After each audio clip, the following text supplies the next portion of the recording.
Unraveling the Ghorman Language and Resistance in Andor Season 2 Star Wars Deep Dive. If you thought Andor was already the crown jewel of the Star Wars universe, wait until you dive into Season 2.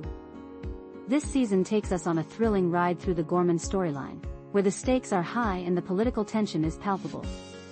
Tony Gilroy's masterful storytelling not only sheds light on the grim realities of fascism but also explores the everyday evil that can lead ordinary people down the path of radicalization. In this latest chapter, we witness the birth of a resistance movement on Ghorman, a stark contrast to the more spontaneous uprisings we saw in Season 1, like the one on Ferrix. Here, we get a front-row seat to the formation of a well-organized revolution, but there's a dark twist. We already know that the Ghorman Resistance is doomed to fail, orchestrated by none other than the Empire itself, with the ever-watchful Syril Karn lurking in the shadows, ready to crush their hopes. What makes this storyline so heart-wrenching is its authenticity.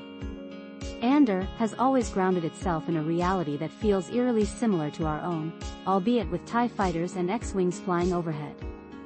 The Ghorman narrative draws parallels to the French Resistance during World War II, from the picturesque landscapes inspired by northern Italy and France to the fashion choices that echo real-life French styles.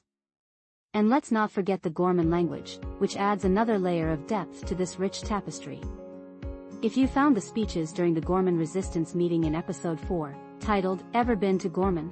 to be strikingly familiar, you're onto something. In a featurette on Disney+, showrunner Tony Gilroy revealed that he wanted to create a language that resonated with audiences.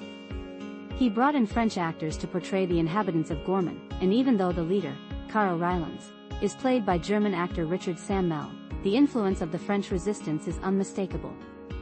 Gilroy noted that the French Resistance is a cause we can all rally behind, making it a perfect fit for the narrative. Sammel elaborated on the Ghorman language, known as Ghor, explaining that it was crafted from scratch, drawing heavily from French phonetics. He likened it to Esperanto, a language that may sound familiar but stands on its own. This isn't the first time we've seen French-inspired characters in the Star Wars universe. The first season of Skeleton Crew featured a war-torn planet where the locals spoke with thick French accents, continuing a tradition that dates back to the Clone Wars, where planets with resistance movements were often depicted with a French flair. Even the Twi'lek resistance fighters on Ryloth spoke with distinct French accents, a choice made at the behest of George Lucas himself. It's easy to see why Lucas would want to weave French elements into the Star Wars fabric. As a self-proclaimed World War II enthusiast, he drew inspiration from classic war films when crafting the iconic dogfighting scenes in Star Wars Episode 4, A New Hope. By incorporating rebellious groups reminiscent of La Resistance, he pays homage to that era while showcasing the unyielding spirit of those who stand against oppression. This connection makes it all the more poignant as we empathize with the Ghormans, recognizing the real-world parallels in their struggle.